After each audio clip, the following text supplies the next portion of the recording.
Hello friends, welcome to നിയ talks. അപ്പൊ ഇന്ന് പറയാൻ പോകുന്നത് പ്രഗ്നൻസിയിൽ ഉണ്ടാകുന്ന ഛർദിലിനെ ഒരു പരിധി വരെ നമുക്ക് എങ്ങനെ കൺട്രോൾ ചെയ്യാമെന്നതിനെ പറ്റിയാണ്. ഗർഭകാലത്തുണ്ടാകുന്ന ഛർദിൽ എന്തുകൊണ്ട് ഉണ്ടാകുന്നു, അവ തടയാനായി നമ്മൾ എന്തൊക്കെ കാര്യങ്ങൾ ശ്രദ്ധിക്കണം, ഇവ എന്തൊക്കെയെന്നാണ് ഇന്നത്തെ വീഡിയോയിൽ പറയുന്നത്. വീഡിയോയിലേക്ക് പോകും മുമ്പ് നിങ്ങൾ ആരെങ്കിലും ആദ്യമായിട്ടാണ് എന്റെ ചാനൽ കാണുന്നതെങ്കിൽ സബ്സ്ക്രൈബ് ചെയ്യാൻ മറന്നു പോകരുത്. ഒപ്പം തന്നെ തൊട്ടടുത്തുള്ള ബെല്ലൈക്കൺ കൂടെ പ്രസ് ചെയ്ത് കഴിഞ്ഞാൽ ഞാൻ ഡെയിലി അപ്ലോഡ് ചെയ്യുന്ന വീഡിയോ നിങ്ങൾക്ക് നോട്ടിഫിക്കേഷനായി കിട്ടുന്നതായിരിക്കും. പ്രധാനമായും ഛർദിൽ കണ്ടുവരുന്നത് ആദ്യത്തെ 3 മാസ കാലയളവിലാണ്. ഇത് ഉണ്ടാവാനുള്ള 1-2 കാരണങ്ങളാണ് അടുത്ത് പറയുന്നത്. ഒന്നാമത് HCG അളവ് കൂടുന്നത് കൊണ്ടാണ് പ്രധാനമായും ഛർദിൽ വരുന്നത്. രണ്ടാമതായി ഈസ്ട്രജന്റെ അളവും ഇൻക്രീസ് ആവുന്നത് കൊണ്ടാണ് നിങ്ങൾക്ക് ഛർദിൽ വരുന്നത്. അതുപോലെ തന്നെ സ്മെല്ലിനോടും ടേസ്റ്റിനോടും നമുക്ക് വളരെ സെൻസിറ്റീവ് ആയിരിക്കും.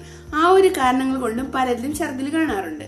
അതുപോലെ തന്നെ പ്രധാനപ്പെട്ട ഒന്നാണ് ഹോർമോൺ വ്യതിയാനം മൂലം വയറിലെ മസിലുകൾ ചുരുങ്ങുകയും നിവരുകയും ചെയ്യുന്നു. അതുകൊണ്ടാണ് നമുക്ക് എപ്പോഴും ഛർദ്ദിക്കാനുള്ള ടെൻഡൻസി തോന്നിയിട്ടിരിക്കുന്നത്. അതുകൊണ്ട് നിങ്ങൾ ആദ്യത്തെ 3 മാസ അളവിൽ ഗ്യാസ് കയറുന്നതായിട്ടുള്ള ആഹാരങ്ങൾ കഴിക്കാതിരിക്കുക. പ്രത്യേകിച്ച് ഉരുളക്കിഴങ്ങ്, ചെറുപയർ ഇവ ആദ്യത്തെ 3 മാസങ്ങളിൽ ഒഴിവാക്കുക. ചിലർക്ക് ജനറ്റിക് ആയിട്ട് ഛർദിൽ വരുന്നു. അതായത് അമ്മയ്ക്കോ സഹോദരിമാർക്കോ ഒക്കെ ഛർദിൽ പ്രഗ്നൻസി ടൈമിൽ ഛർദിൽ ഉണ്ടായിട്ടുണ്ടെങ്കിൽ നിങ്ങൾക്കും അത് കാണാനുള്ള സാധ്യത 80% ഉണ്ട്.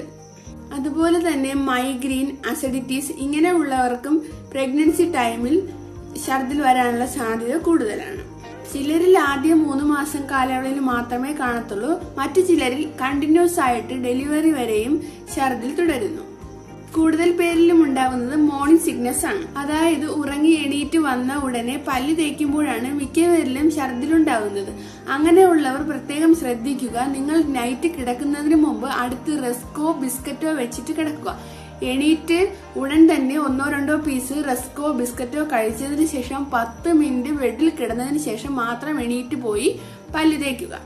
അതിനുശേഷം ആദ്യം തന്നെ നിങ്ങൾ ലിക്വിഡ് ആയിട്ടുള്ള ഫുഡ് കഴിക്കാതിരിക്കുക. അതായത് പാല്, ചായ അങ്ങനെയുള്ളതൊന്നും ആദ്യമേ വെറും വയറ്റിൽ കുടിക്കാതിരിക്കുക. എന്തെങ്കിലും ബ്രേക്ക്ഫാസ്റ്റ് കഴിച്ചതിന് ശേഷം മാത്രം നിങ്ങൾ വെള്ളമോ പാലോ ഒക്കെ കുടിക്കാൻ വേണ്ടി പ്രത്യേകം ശ്രദ്ധിക്കുക. ആദ്യം തന്നെ ലിക്വിഡ് ആയിട്ടുള്ള എന്തെങ്കിലും കഴിച്ചു കഴിഞ്ഞാൽ ഉടനെ ഛർദ്ദിക്കാനുള്ള ടെൻഡൻസി കൂടുതലായിരിക്കും. അതുപോലെ തന്നെ ഛർദ്ദിക്കുമെന്ന് പേടിച്ച് വെള്ളം കൂടി ഒഴിവാക്കുന്ന പലരുമുണ്ട് നമുക്കിടയിൽ. എന്നാൽ അത് തികച്ചും തെറ്റായ ഒരു കാര്യമാണ്. നമ്മൾ വെള്ളം കുടിക്കുമ്പോൾ 1-2 കാര്യങ്ങൾ മാത്രം ശ്രദ്ധിക്കുക. ആഹാരം കഴിക്കുന്നതിന് തൊട്ട് മുമ്പും ആഹാരം കഴിച്ച് ഉടനെയും വെള്ളം കുടിക്കാതിരിക്കുക. ഛർദിലുള്ളവരുടെ കാര്യമാണിത് പറഞ്ഞത്. നിങ്ങൾ ആഹാരം കഴിക്കുന്നതിന് 1 മണിക്കൂറിന് മുമ്പ് ആവശ്യത്തിന് വെള്ളം കുടിക്കുക. ആവശ്യത്തിന് ഒരുപാട് വെള്ളം ഒരുമിച്ച് കുടിക്കാതിരിക്കുക. ഓരോ മണിക്കൂർ ഇടവിട്ട് നിങ്ങൾക്ക് ആവശ്യമുള്ള വെള്ളം കുറേശ്ശെ സിപ്പ് ചെയ്ത് കുടിക്കാവുന്നതാണ്. ഛർദിക്കുന്നത് കൊണ്ട് നമ്മുടെ ശരീരത്തിൽ ജലാംശം നഷ്ടപ്പെടുകയും ഡീഹൈഡ്രേറ്റ് ആവുകയും യൂറിൻ ഇൻഫെക്ഷൻ വരികയും ചെയ്യുന്നു. അതുകൊണ്ട് വെള്ളം ധാരാളം കുടിക്കാൻ വേണ്ടി ശ്രദ്ധിക്കുക. അതുപോലെ തന്നെ കണ്ടുവരുന്ന മറ്റൊരു പ്രശ്നമാണ് ഛർദിലിനെ പേടിച്ച് ആഹാരം കഴിക്കാതിരിക്കുക എന്ന് പറയുന്നത്. നിങ്ങൾ ഒരു ആഹാരം കഴിച്ചു കഴിഞ്ഞാൽ 10% കണക്കാക്കുക. അതിൽ 8% ഛർദിച്ചു പോയിക്കഴിഞ്ഞാൽ 2% നിങ്ങളുടെ ശരീരത്തിൽ പിടിക്കുന്നു. അത് നിങ്ങളെ ഒരുപാട് എനർജിക്കായിട്ട് വയ്ക്കാൻ വേണ്ടിയും നിങ്ങളുടെ കുഞ്ഞിന്റെ ആരോഗ്യത്തിന് സഹായിക്കുന്നു. അതുകൊണ്ട് ഛർദിച്ചു പോയിക്കഴിഞ്ഞാലും കുറച്ച് സമയം കഴിഞ്ഞിട്ട് വീണ്ടും ആഹാരം കഴിക്കാൻ വേണ്ടി പ്രത്യേകം ശ്രദ്ധിക്കുക. ഛർദിലിനെ പേടിച്ച് ആഹാരം കഴിക്കാതിരുന്നാൽ അൾസർ, അസിഡിറ്റി പോലുള്ള അസുഖങ്ങൾ നിങ്ങൾക്ക് ഈ സമയത്ത് വരുന്നു. അതുകൊണ്ട് ഛർദിച്ചു കഴിഞ്ഞാലും കുറച്ച് കഴിഞ്ഞ് കുറേശ്ശെ ആഹാരം കഴിക്കാൻ ശ്രദ്ധിക്കുക. ഒരുമിച്ച് 3 നേരം കഴിക്കുന്നതിനേക്കാൾ നല്ലത് 5 6 ഡിവൈഡ് ചെയ്ത് കുറേശ്ശെ കഴിക്കുക. അത് ദഹിക്കാനും പെട്ടെന്ന് സഹായിക്കുന്നു. അതുമൂലം നിങ്ങൾക്ക് ഛർദിൽ ഒഴിവാകുകയും ചെയ്യും. ചിലർക്ക് ചൂടോടുകൂടി ആഹാരം കഴിക്കുമ്പോഴാണ് ഛർദിൽ വരുന്നത്. ആദ്യം നിങ്ങളുടെ ഛർദിലിന്റെ കാരണം എന്താണെന്ന് നിങ്ങൾ വ്യക്തമായിട്ട് മനസ്സിലാക്കുക. എന്നിട്ട് അതിനെ കൺട്രോൾ ചെയ്യാൻ വേണ്ടി ശ്രദ്ധിക്കുക. ഒരുപാട് വെള്ളം ആഹാരം കഴിച്ച ഉടനെ ഒരുപാട് വെള്ളം കുടിക്കുന്നതായിരിക്കും ചിലപ്പോൾ നിങ്ങളുടെ പ്രശ്നമെന്ന് പറയുന്നത്. ചിലപ്പോൾ ചൂടോടുകൂടി ആഹാരം കഴിക്കുന്നതായിരിക്കും നിങ്ങളുടെ പ്രശ്നമെന്ന് പറയുന്നത്. അപ്പൊ നിങ്ങളുടെ പ്രശ്നം എന്താണെന്ന് മനസ്സിലാക്കിയിട്ട് അതിനനുസരിച്ച് നിങ്ങൾ ആഹാരം കഴിക്കുന്നതിൽ ക്രമപ്പെടുത്തുക. ആഹാരം കഴിച്ച ഉടനെ കിടക്കാതിരിക്കുക. നിങ്ങൾക്ക് കറക്റ്റായ രീതിയിൽ ദഹനം നടക്കാതെയും ഛർദിലുണ്ടാവാനുള്ള സാധ്യതയുണ്ട്. അതുകൊണ്ട് ആഹാരം കഴിച്ചു കഴിഞ്ഞാൽ കുറച്ച് സമയം നടക്കുകയോ അല്ലെങ്കിൽ നല്ല ഫ്രഷ് എയർ കൊള്ളുകയോ ചെയ്യുക. അത് നിങ്ങളുടെ ഛർദിൽ ഒഴിവാക്കാൻ ഒരു പരിധി വരെ സഹായിക്കുന്നു. അടുത്തതായിട്ട് പറയുന്നത് സ്ട്രെസ് ആണ്. ഒരുപാട് സ്ട്രെസ് ഉള്ളവർക്കും ഫാമിലി പ്രോബ്ലം ഉള്ളവർക്കും ഛർദിലിന്റെ സാധ്യത കൂടുതലാണ്. പ്രഗ്നൻസി ടൈമിൽ അങ്ങനെയുള്ള സ്ട്രെസ്സുകളെല്ലാം ഒഴിവാക്കി പരമാവധി സന്തോഷമായിട്ടിരിക്കാൻ ശ്രദ്ധിക്കുക. ഇനി ഛർദിക്കാൻ തോന്നുമ്പോൾ ഛർദിൽ എങ്ങനെയൊക്കെ നമുക്ക് മാറ്റിയെടുക്കാം എന്നാണ് അടുത്ത് പറയുന്നത്. ഒന്നാമതായിട്ട് നിങ്ങൾ ചെയ്യേണ്ടത് ചെറു ചൂടുവെള്ളം ഇടവിട്ട് കുടിക്കുക. അത് നിങ്ങളുടെ ഛർദിൽ ഒഴിവാക്കാൻ വേണ്ടിയിട്ട് സഹായിക്കുന്നു. അതുപോലെ തന്നെ ഛർദിക്കാൻ തോന്നുമ്പോൾ ഇഞ്ചി മണപ്പിക്കുക. അതൊക്കെ ഒരു പരിധി വരെ ഛർദിൽ ഒഴിവാക്കാൻ വേണ്ടി സഹായിക്കും. പിന്നെ ഏറ്റവും നല്ലൊരു മെത്തേഡാണ് നാരങ്ങ വെള്ളം കുടിക്കുക എന്ന് പറയുന്നത്. നാരങ്ങ വെള്ളത്തിൽ ഇഞ്ചിയും തേനും ചേർത്ത് വെള്ളമാക്കിയിട്ട് നിങ്ങൾക്ക് കുടിക്കാവുന്നതാണ്. അത് നിങ്ങളുടെ ഛർദിൽ തടയാൻ ഏറെ സഹായിക്കും. ചിലരിൽ കണ്ടുവരുന്നതാണ് വായിൽ വെള്ളം ഊറുക എന്ന് പറയുന്നത്. അതായത് നിങ്ങൾക്ക് അങ്ങനെയുള്ള ടെൻഡൻസി ഉള്ളവരാണെങ്കിൽ നിങ്ങൾ ഡ്രൈ ഫ്രൂട്ട്സ് എന്തെങ്കിലും വായിലിട്ടേക്കുക. പെട്ടെന്ന് ചവച്ചരച്ച് കഴിക്കാതിരിക്കുക. അത് നിങ്ങളെ വായിൽ വെള്ളം ഊറുന്നതിൽ നിന്ന് ഒരു പരിധി വരെ തടയാൻ സഹായിക്കും. ചിലർക്ക് ടാബ്ലറ്റ് കഴിച്ചാൽ ഉടനെയായിരിക്കും ഛർദിൽ വരുന്നത്, പ്രത്യേകിച്ച് ഫോളിക് ആസിഡ്.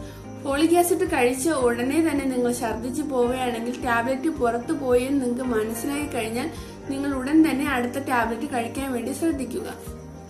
പ്രഗ്നന്റ് ആയിരിക്കുന്ന സമയത്ത് അധികം ഓയിലായിട്ടുള്ളതും മസാലയും സ്പൈസി ആയിട്ടുള്ള ഫുഡുകളൊക്കെ പരമാവധി ഒഴിവാക്കുക. നിങ്ങൾ സെൻസിറ്റീവ് ആയിരിക്കുന്നത് കൊണ്ട് നിങ്ങൾക്കത് പെട്ടെന്ന് ആഹാരം പിടിക്കാതെ വരികയും ഛർദിക്കാനുള്ള അളവ് കൂടുകയും ചെയ്യുന്നു. അതുപോലെ തന്നെ അയൺ ടാബ്ലറ്റ് കഴിക്കുമ്പോഴും പ്രത്യേകം ശ്രദ്ധിക്കുക. ഡോക്ടർ പറയുന്ന സമയത്ത് തന്നെ കഴിക്കുക. അല്ലെങ്കിൽ അസിഡിറ്റിയും ഗ്യാസും വരികയും അതുകൊണ്ട് മാത്രം നിങ്ങൾക്ക് ഛർദിൽ പ്രഗ്നൻസി ത്രൂ ഔട്ട് നിൽക്കുകയും ചെയ്യുന്നു. അതുകൊണ്ട് ആ പറയുന്ന സമയത്ത് കറക്റ്റായിട്ട് കഴിക്കുക. ഈ പറഞ്ഞ കാര്യമെല്ലാം മൈൻഡിൽ വെച്ചതിന് ശേഷം നിങ്ങൾ ഏത് മെത്തേഡിലാണ് ഫുഡ് കഴിക്കുന്നതെന്ന് ആദ്യം നിങ്ങൾ മനസ്സിലാക്കുക. ചിലപ്പോൾ നിങ്ങൾ ചൂടോടുകൂടി കഴിക്കുന്നവരായിരിക്കും. ചിലപ്പോൾ നിങ്ങൾ ഫുഡ് കഴിച്ച ഉടനെ വെള്ളം അധികം കുടിക്കുന്നവരായിരിക്കും. ചിലപ്പോൾ നിങ്ങൾ ഫുഡ് കഴിച്ച ഉടനെ ഉറങ്ങുന്നവരായിരിക്കും. അപ്പൊ അങ്ങനെയുള്ള ശീലങ്ങളൊക്കെ മാറ്റിയിട്ട് നിങ്ങൾക്ക് എന്ത് കാരണത്താലാണ് അങ്ങനെ വരുന്നതെന്ന് ആദ്യം കാരണം കണ്ടെത്തുക. എന്നിട്ട് അതിനെ നമ്മൾ ഒരു വിധം പരിഹരിച്ചു കഴിഞ്ഞാൽ നമുക്ക് ഛർദിൽ ഒഴിവാക്കാവുന്നതേ ഉള്ളൂ. പിന്നെ അമിതമായിട്ട് ഛർദിലുണ്ടെങ്കിൽ നിങ്ങൾ ഡോക്ടറെ കാണുക. കാരണം അമിതമായ ഛർദിൽ വന്നു കഴിഞ്ഞാൽ യൂറിന്റെ അളവ് കുറയുകയും ബ്ലഡിന്റെ നിറത്തിലുള്ള യൂറിൻ വരികയും അതുപോലെ തന്നെ യൂറിനിൽ കറുപ്പ് നിറം കാണുകയും അതുപോലെ അവസാനം ബ്ലഡ് ഛർദിക്കുകയൊക്കെ ചെയ്യുന്നു. പ്രഗ്നൻസി ടൈമിൽ അതൊക്കെ ഒഴിവാക്കാൻ വേണ്ടിയിട്ട് അമിതമായ ഛർദിൽ തോന്നുകയാണെങ്കിൽ ഡോക്ടറിനെ കണ്ടതിന് ശേഷം എന്തെങ്കിലും മെഡിസിൻ അഡ്വൈസ് എടുക്കുന്നത് നല്ലതായിരിക്കും. അതുപോലെ തന്നെ നിങ്ങൾക്ക് ഛർദിക്കാൻ തോന്നുമ്പോൾ നല്ല ഫ്രഷ് എയർ ഉള്ളിടത്ത് പോയി നിൽക്കുക. അപ്പൊ നല്ല ഫ്രഷ് എയർ കിട്ടുമ്പോൾ നിങ്ങൾക്ക് അത് ഒരുപാട് ഹെൽപ്പ് ചെയ്യും. അമിതമായി ഛർദിലുള്ളവർക്ക് ഫാമിലി സപ്പോർട്ട് വളരെ അത്യാവശ്യമാണ്. കാരണമെന്ന് പറയുമ്പോൾ ചിലർക്ക് ഫുഡ് ഉണ്ടാക്കുന്ന സമയത്തുള്ള സ്മെല്ലായിരിക്കും ഒട്ടും പിടിക്കാത്തത്. അങ്ങനെയുള്ള സിറ്റുവേഷനിൽ നിങ്ങൾ അവർക്ക് സ്മെല്ല് അധികം എത്താത്ത രീതിയിൽ ഫുഡ് അറേഞ്ച് ചെയ്യാൻ വേണ്ടിയിട്ട് ശ്രദ്ധിക്കുക. അതുപോലെ തന്നെ ആഹാരം തണുത്തിട്ട് മാത്രം കൊടുക്കാൻ വേണ്ടി ശ്രദ്ധിക്കുക. കാരണം ചൂടോടുകൊണ്ട് ആഹാരം ഫ്രണ്ടിൽ വയ്ക്കുമ്പോൾ അതിന്റെ സ്മെല്ലടിച്ചാലും ഛർദ്ദിക്കാൻ വേണ്ടി തുടങ്ങുന്നു. അങ്ങനെയുള്ള കുറെ കാര്യങ്ങളൊക്കെ ശ്രദ്ധിച്ചു കഴിഞ്ഞാൽ നിങ്ങൾക്ക് നോർമലായിട്ട് സ്വയം കൺട്രോൾ ചെയ്യാൻ പറ്റുന്നതായിരിക്കും.